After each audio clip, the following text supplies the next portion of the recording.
I built $100 million network as a 21-year-old entrepreneur. And in this video, I'm gonna explain to you exactly how I've done it and how I'm using it to leverage growing my business and using this network to document my journey and build myself and my business to become a billionaire. Now, this whole journey is to become a billionaire, to understand reality, understand truth, and build businesses which can really help people. And in this video, I want you to understand that anyone can do this. And if you have a business exactly right now, this is gonna be the perfect video for you because you can apply this to grow your business and also have a better quality life. Now, to back up the claim of $100 million, I'll just explain this.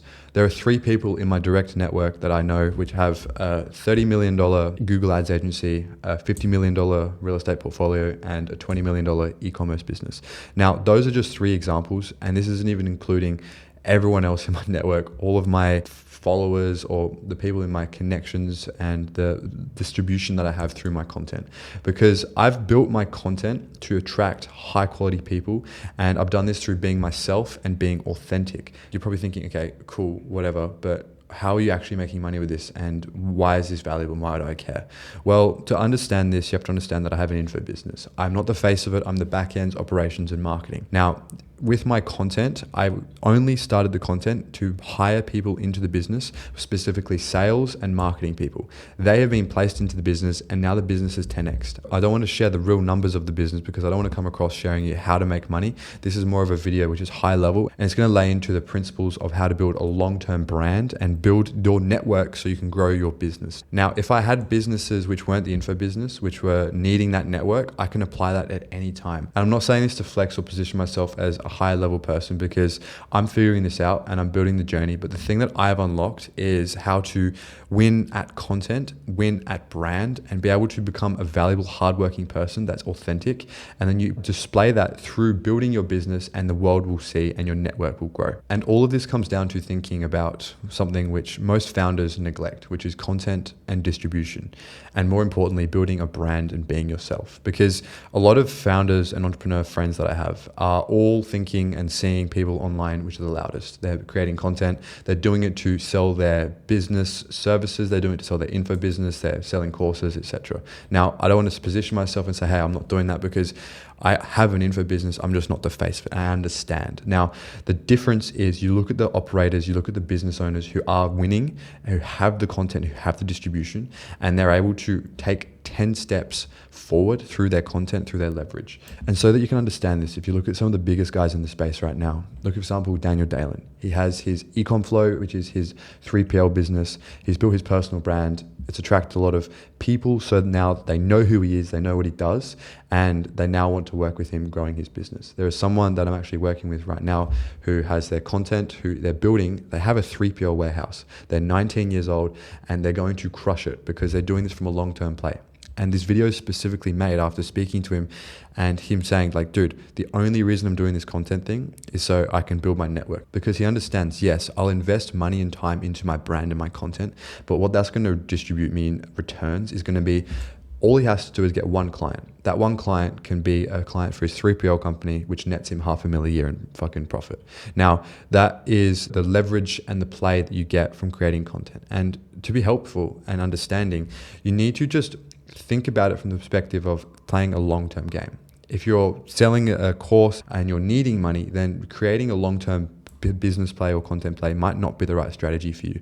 You might need to just focus on the basic inputs and grow the business. Now, I can say this for myself because my info business right now doesn't need my content anymore. We have all the talent we need. The business just has to be focusing on the main constraints, which is getting more leads into the business, which is optimizing our funnel and scaling our ads. Now, I don't want to be distributing or putting my face in front of that business because it's running and it's legitimate without me being in the loop. Now, this whole idea ties back to not being a cringe founder.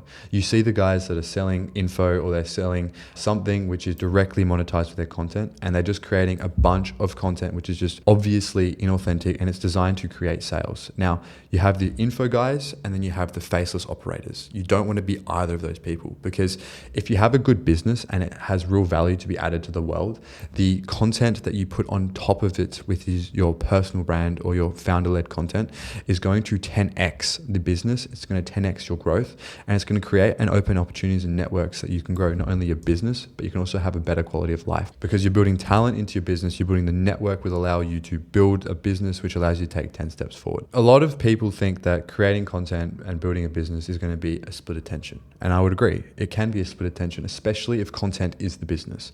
Think about what you actually do, how you're building the business, and where your learnings and your time is going. That is what you're already doing. The content is just an added on top of that. And a lot of the time, people just aren't able to cut through the noise. They aren't able to build a real brand because they lack the skills and they lack the strategy. Now, if you think about it in the terms of documenting your journey, you've probably heard this a lot, but really tactically, just understanding how to use a camera, understanding the right things to say, how to structure and what to share. Simply doing that will help you be able to start crafting a story, start crafting a narrative, and building your brand and your business in tandem. Now, the thing that most founders get stuck up on is the actual production and distribution side, because they'll find that they'll create content and then they have to produce it. They'll have to do all of this work on top of it, which is taking them away from the real revenue generating thing, which is the business. The content is supposed to be a leverage multiplier, not just a new arm added to the business. So what I've found, and I've done this for myself, is you build your content, you build your creative process, and you start enjoying creating content, you start enjoying documenting the journey, and you find that the production side can be automated by systems and the right people in place. Now, tactically, if you break this down, you just need a few skills and you need a few people. First of all, you need a camera.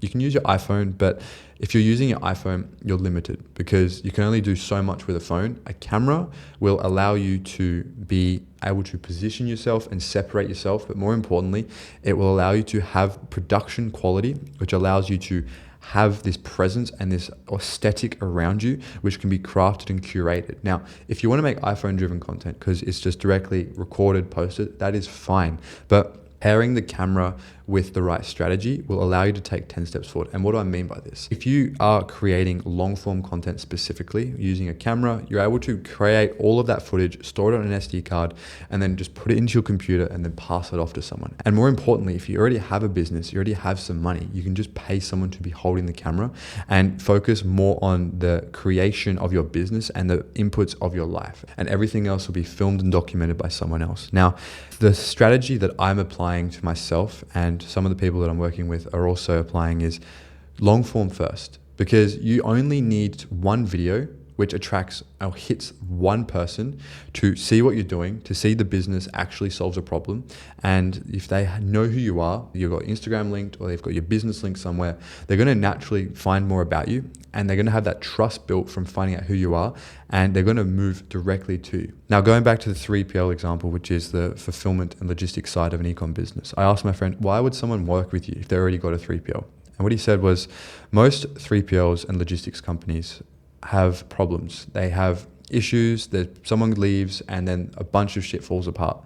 So people are switching all the time. They increase prices. There's a whole heap of stuff. Now, I'm not saying I'm an expert. I'm not saying I fully understand this. But what I learned from him was that most people in the e-com space are constantly looking for good logistics and fulfillment centers, whether they're expanding into new markets, if they're trying to increase their volume because they might be working with one place and they're not able to hit the volume numbers that they can, so they need to go another place. So there's constantly people needing these problems solved, which is logistics and fulfillment for their e-com business. And so outsourcing that to a business that is legitimate and that is good allows them to grow their business and focus on their things, which are the needle movers, whether it's building the product, making the marketing, building the customer base, improving the product, etc. But the thing that I want you to understand is he's building a logistics company which is legitimate and it is real. His limitation is trust and getting distribution to the founders that need that problem solved, which is their logistics. In him creating content or being himself, if a client or potential prospect wants a 3PL company, they want a logistics company and they're trying to decide between two people, if they already know the founder, if they already know how the business works, they already can see the business works, they know it's going to be the right solution for their business, they're going to work with you and they're always going to trust you. Now, like I said, if you're investing in content and you have a good business behind you, then what happens? You get one person that works with you and it will pay the content dividends 100 times. Not only that, but the distribution that you're building with your content and the brand that you're building allows you, okay, in the short term, yes, he may have got that client, the whale client that trusted him over his competitor and it distributes him for $500,000 a year. But in the long term, it allows him to build his brand. And let's say, for example, he's figured out that a lot of people are managing their inventory with Google Sheets. So what does he do? He builds a product with AI. That AI product allows them to manage their back-end fulfillment outside of Google Sheets, integrated exactly directly with their fulfillment center. And now they're able to consecutively manage inventory, manage stock, and distribute it at scale. Look, I'm not in the e-com industry.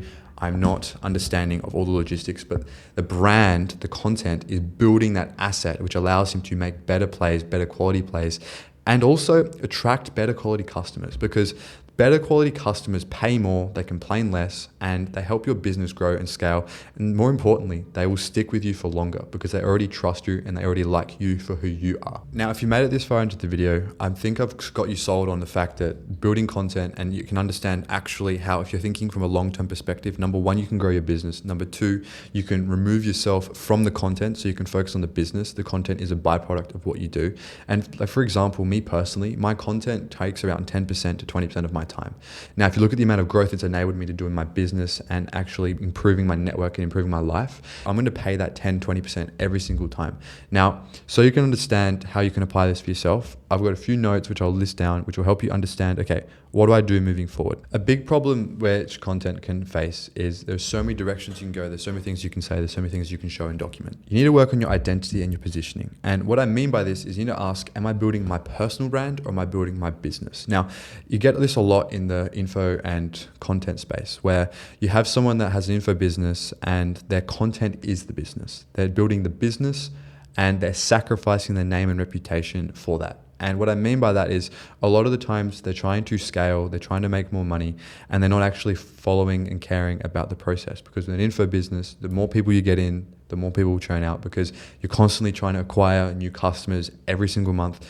And so in doing that, most of your focus in the info business will go towards acquisition, not actually fulfillment. Because in my experience, if you have an info business / consulting business, you are the highest leverage person. You are going to be getting the best results for your clients if you're working with them one-to-one. Now, as you try and scale, as you try to fill in the bucket with more people, you have to create systems and leverage to be able to remove yourself so you can be focusing on the marketing, the content, and the distribution. Now, if you have an existing business with systems, with people, with all these things in place, and it solves real problems in the market, it allows you to focus your content and your brand on building yourself. In doing that, anyone that knows who you are and what you do, that will want to work with you, will be working with the business. So you already have the business and the infrastructure for them to work directly in place, but your content and brand is allowing you to grow your network and your position so you're able to attract those people into your existing business. Now, to further illustrate the point, if you're growing yourself and your own personal brand as opposed to business, think of it like this. The content, the marketing, and the trust building for your business is your personal brand. Now, you can run ads, you can do all sorts of things, but the actual trust for your brand is your business. The proof is your business. The fact that you have a real business, you have real customers, you're solving real problems, that's the proof which your brand is built on top of. And then you don't have to LARP, you don't have to fake it, because you're already living the lifestyle, you're already living proof that you say what you do. You don't have to sell any sort of result, because if you have, let's say, a 3PL company, the result you're promising is fast shipping times at a low cost. Your business already does that. You already solved that problem, and you just need to attract more of those people. So then I'm gonna bring it back to your content and your brand positioning. It's like, well, what do I need to be known for? And this asks the question, okay, I'm building myself, which is the brand, and the business is the proof. That is a byproduct of my content and of my brand. So now I'm thinking, what are my pillars? What are my core things that I need to be known for? And this is what you need to get very specific on. I'll only talk for myself, and you can take the inspiration and apply it. Now, a lot of people will say you need to do this, you need to have this special doc, you need to write all this stuff out, but I like to keep things very simple. I put my name in the middle, and I put some big ideas or some big concepts which I want to be associated with. One of them is trust and authority and proof. Another one is entrepreneurship. Now, those are the core fundamental pillars which are directly tied to my brand and things which I will never sacrifice. But there are also things and elements of me which I want to incorporate. For example, thinking critically, understanding the secrets of reality, learning the process of improving, self-improvement, learning to create cinematic content, cars, travel, lifestyle. All of these things are things that I'm interested in and I want to do more of. And by byproduct of that, the type of person I am who is trying to consistently improve myself, my world, and those around me, I'm attracting those types of people. So if your best quality client is someone who likes cars, who likes business, who likes ecom, who has ecom business, who does all sorts of cool things, then in you making content, you're going to attract more of those types of people. A lot of people try and overcomplicate it, and it's not actually that complicated. You just need to get clear on your positioning. Now, what I'm going to say is this. I've spoken a lot about why content is going to make you more money, why, like, how to like position yourself a bit, and trying to give you the tactics to make it as clear and simple as possible, because this will only work if you stick at it. Now, if you want to understand how I've built my content engine for myself so I can focus on my business, I do have a few spots I'm keeping very one-to-one, very limited basis, where there'll be a link down below where you can figure out more steps if you want to build your content and your business moving forward. Now, I'm not trying to hard pitch this. This is just something, if you have a real business, you're a real operator, and you're interested in creating content on top of that to add a force multiplier, but more importantly, not to take up too much of your time, then if you're interested, go down below. If not, continue and like just take the elements from this video and apply them, because I promise you this shit works. And bringing it back to the title of the video, if you don't do any of this and you're not having a business, if you just make content and you are valuable, you will have a network, because everyone is valuable to some degree. But more importantly, high level people that you want to be in contact with, they have things, they have interests which would be the similar interests to you. Now, for example, if you go play golf with someone, they could be someone who's a big golf fan, they love playing golf, or they could be a $1 billion CEO. It doesn't matter. But that network and that connection and that relationship that you build, that person who is valuable is going to be a connection which can open a door for you. You can learn something from them. You can apply them as a mentor. You can look at their business. They can hire you. They can be able to connect you with someone else who can help you with your next step. So I want to bring this back to whether or not you have a business or not. The actual network here is the real value that you're building, and the trust and the authority where people know who you are and they know what you do. The right opportunities will always put themselves in front of you. To bring it back to, okay, what do you want to be known for? What is more important is what do you not want to be known for? I'll be real. My info business is a supplement business where my founder has a supplement brand. It runs to this day. He followed the principles of the 4-hour work week. The business takes up none of his time.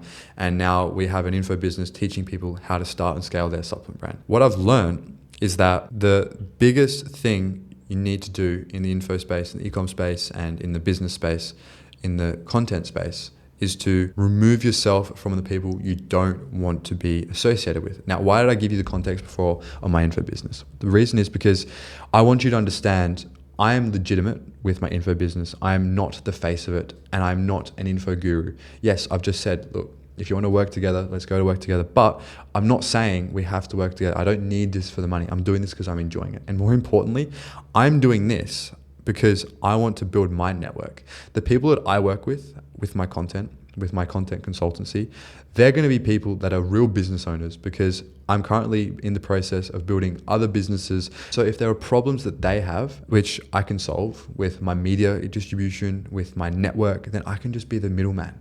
And so this whole process of removing yourself and being as far away detached from the people you don't want to be associated with will allow you to build a strong brand which no one can really deny or copy. Now, another example is you have the info guys, you have the guru guys who are super loud on the personal brand front, and turns into this like info coaches and coaches coaching coaches, info businesses telling people to make content, and they're showing them how to build content, and it's just like this weird pyramid scheme. So to go back onto what you don't want to be known for, this is going to be more important, because you're going to see people in the info space, in the content space, which you just don't want to be attracted to.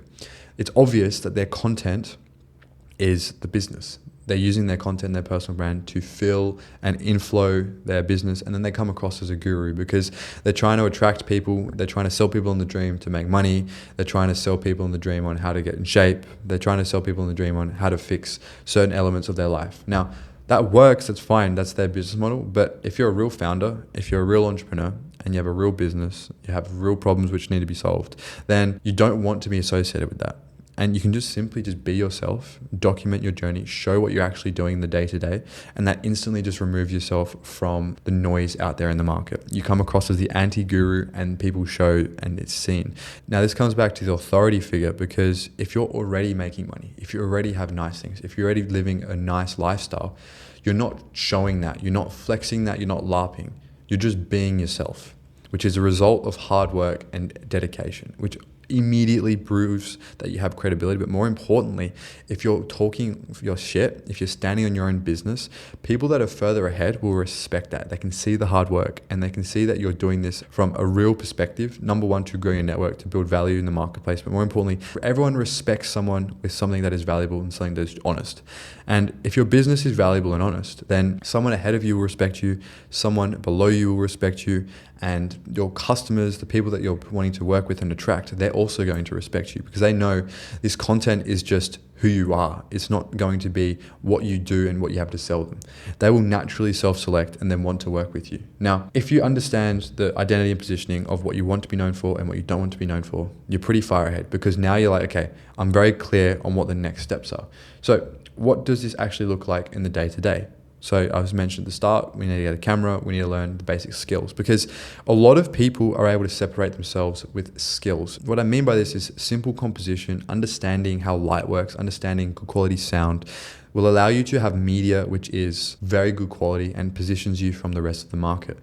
Having this is something which everyone thinks is a lot more work, it's a lot more effort, but if you have the systems in place and you have the right ideas and skills, you just do it effortlessly because it doesn't take more time to film with an iPhone or a professional camera.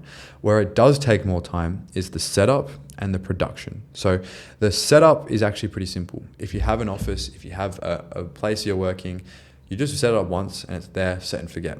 If you're going on the go, if you're constantly filming, you're vlogging, you're building these long form videos, there isn't really a setup. And it's actually going to be more beneficial for you because a professional camera allows you to film in more environments, it allows you to work with less light, it allows you to have a better experience filming because you have this camera with a screen that flips around, you can see yourself, you can actually see the framing, the microphone is a lot better, so it's actually easier to record content.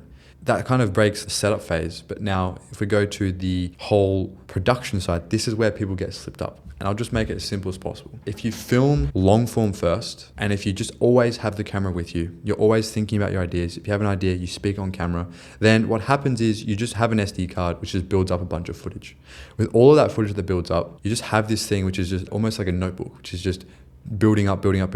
And then you sit down for a 2-hour work block. You can transfer those files to someone to manage the files, production, editing, and then posting, or you can just junk it in your computer, take a few hours, maybe 2 to 3 to sort all the footage, to have the right systems in place, get it sent to the right editors, color grade it, and it might only take you a short amount of time. Editors are actually quite easy to find for me because I already have the distribution. And one thing I found with a lot of people that I'm working with is I just give them my existing production network. If they need a videographer, if they need an editor, if they need a creative director, I can just give it to them and it's just so much easier because I already vetted them and they already come through my network, which is my content and my distribution. A lot of founders struggle with this in the beginning because first of all, they don't know what good looks like. They don't know how the systems work. They don't know what the process is and they don't know what implementation into their day-to-day and actually documenting the journey looks like. Understanding this to be able to reduce the friction to recording content is going to allow you to just be yourself, not actually have to think about it, and it just becomes a habit because you're attaching the content creation with your ideas, with your lifestyle. For example, if you sit down to work, you're going to want to just sit up the camera and press record for like 15 seconds and then go back to work. And then you've just got this bit of content, bit of footage, which could be used for B-roll. If you have an idea, the camera's already set up, and then you just speak to the camera. And speaking to the camera, you now have this small video which can be turned into a short form piece, or it can be added to the story of your long form piece of you building your business. Now, to bring this all back to, all right, well, how do I apply this for myself? It's very simple. It's not hard. It's very complicated in the beginning because you don't know what good looks like. So if I'm going to say this for anyone, it's making sure you have the right systems in place, you have the right skills so you can make sure you present yourself quite easily. And then everything else just flows. More importantly, content creation for me and for everyone that I know who's actually good at it enjoys it and they look forward to it because it gives them the opportunity to look back on their life, to see the things that they've done, but more importantly, it allows them to get better because it allows them to get better quality thoughts. In better quality thoughts, you have better quality decisions. In better quality decisions, you have a better quality business because better quality decisions lead to better decisions in business. Better thoughts lead to more clarity leads to direction leads to a single focus, and a single focus leads to consistency over time. Consistency over time leads to a profitable, scalable business. All of this is a subset of learning the skills of creating content. And what I can say is that the difference between creating content on your phone and creating content on your camera is very minimal. It is just a few systems in place and a few strategical elements which allow you to separate the two and be able to move forward. Look, I'm going to be real. This video wasn't very structured. I have this high level concept, which is true. I've built a network and it's going to continue to compound, which is going to help me get closer towards my business goals, my personal goals, and my lifestyle goals. Now, the thing that I want you to understand is it's actually not hard to be a founder and entrepreneur and actually create the content, document the journey, and have that not take away from the main focus, actually add to it. But more importantly, you'll get better, your life will improve, and everything is a subset of just knowing how it works. Now, if you do want to work, there's a link down below. My main Instagram is going to be there as well, so you can see more about me. My main YouTube channel is here, so you can see I'm not chatting shit. This is just my second business channel to help you understand this and understand my learnings and just the ideas. And if there's any questions or anything, leave them in the comments, and I'll see you in the next video.